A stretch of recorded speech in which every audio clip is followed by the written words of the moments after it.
मी तुमच्यासोबत शेअर करणार एक अगदी सोपी रेसिपी, जे इन्ग्रेडियंट तुमच्या घरात अवेलेबल असतात त्याच्यापासून तुम्ही एक स्वीट रेसिपी कशी बनवू शकता हे मी तुम्हाला आज दाखवणार आहे। तर चला किचन मध्ये जाऊया।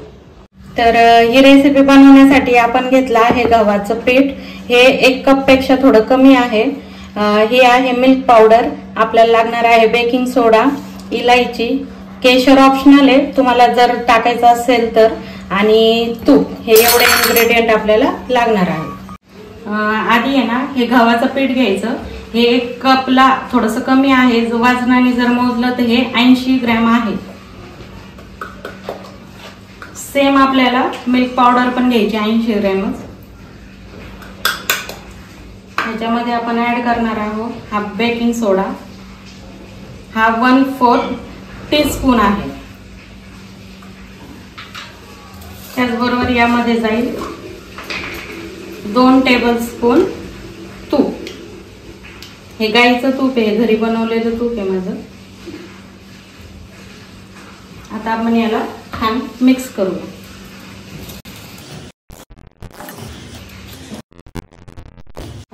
तर हे आपलं प्रीमिक्स तयार आहे, हे तुम्ही स्टोर करून पण ठेवू शकता एका काचेच्या बाटलीत, एक 8-10 दिवसापर्यंत हे काही खराब होणार नाही। तर आता आपण हे थोडंसं रेस्ट साठी ठेवूया आणि चासणीची तयारी करूया। तर चासणीसाठी आपण 2 कप आधी साखर घेऊया,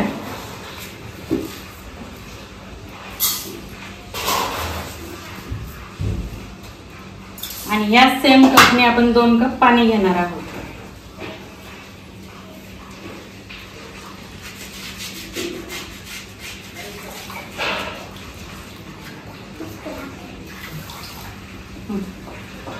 तर आता हा गॅस मी चालू करतेय।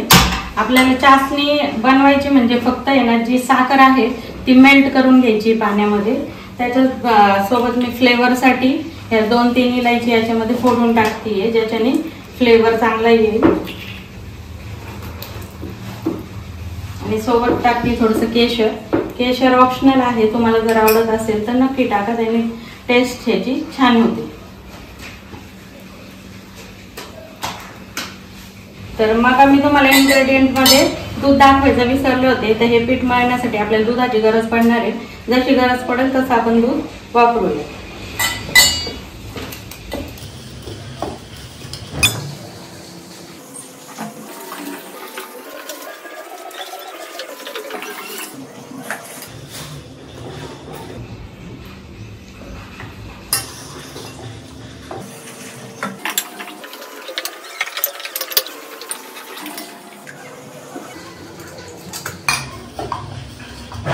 तर मंडळी मी अर्धा कप दूध घेतलं होतं, पण तेवढं पण नाही लागलं, त्याच्या निम्मत लागलं, आणि असं सॉफ्ट डो त्याचा तयार झालेला आहे। तर याला आपण 5 मिनिटं रेस्टवर ठेवूया। डो खूप टाईट नाही करायचा, थोडा सॉफ्टच मळायचा म्हणजे क्रॅक जाणार नाही तसा। तर मंडळी मी आता हे गुलाबजामुन आहे जे तुपात तळणार आहे, तर आपण तूप गरम करायला ठेवू, तुम्ही तेलात देखील तळू शकता। फक्त भांडं घेताना थोडंसं मोठं भांडं घ्यायचं, ज्याने ते जवळ जवळ नाही राहणार, लांब लांब असे लवकर चांगले तळले जातील। तर मंडळी आता 5-10 मिनिटं झालेले आहेत या रेस्टवर ठेवून। तर हे थोडंसं मला कडक वाटतंय, तर मी थोडंसं 1 टेबलस्पून ह्याच्यात मध्ये दूध टाकून ह्याला थोडंसं सॉफ्ट करून घेते।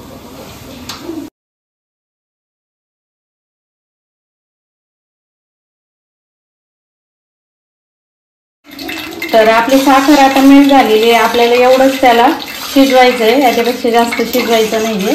तर मी आता हा गॅस बंद करते।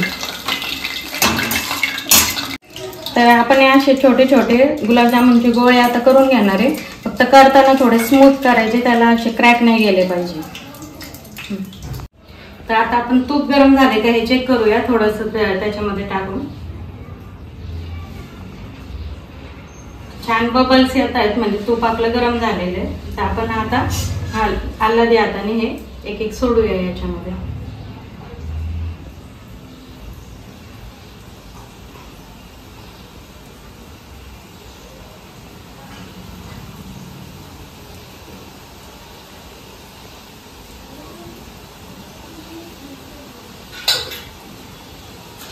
चालू आहे का? तर ह्याला आहे ना पहिले लगेच झाऱ्याने हलवायचं नाहीये, एक छोट्या चमच्याने आहे ना पहिले थोडंसं आहे ना वर खाली त्याला करून घ्यायचं आणि कमी गॅसवरच तळायचे, म्हणजे त्या आतून पण पूर्ण चांगले शिजतील ना, असं नाही तर आतून मग कच्चे राहतात ते. तर म्हणजे मी आता आहे ना ह्याच्यात काढून घेते एका चाळणीमध्ये, म्हणजे जे एक्सेस तूप आहे ते खाली निघून जाईल. आणि हे आपल्याला गरम चासणीमध्येच लगेच टाकायचे आहे.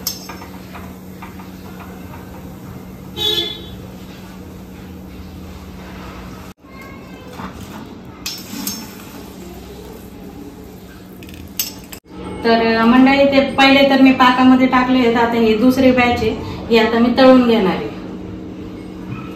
गॅसची फ्लेम मध्यमच ठेवायची, खूप वाढवायची नाही, मग ते काय होतं वरतून लवकर लाल होतात आणि आतून कच्चेच राहतात त्याच्यामुळे. आणि मी थोडेसे डार्क तळलेले, कारण की पाकामध्ये गेल्यानंतर ते नंतर लाईट होतातच पूर्ण पाक त्याच्यात मुरल्यानंतर.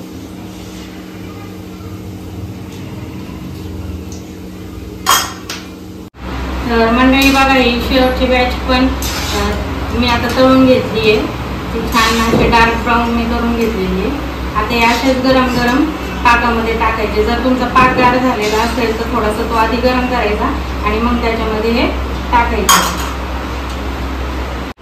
हे पाहिजे मी याच्यात टाकते, पाक पण गरम आहे आणि ह्याच्यावर आहे ना थोडा वेळ झाकून ठेवायचं, म्हणजे ते छान मुरतात त्याच्यामध्ये. तर हे पहा मंडळी, आपण तळून याच्यामध्ये जेव्हा गुलाबजामुन टाकले ते आता साईजने डबल झालेले आहेत. तर मी आता हे वाटीमध्ये सर्व करते.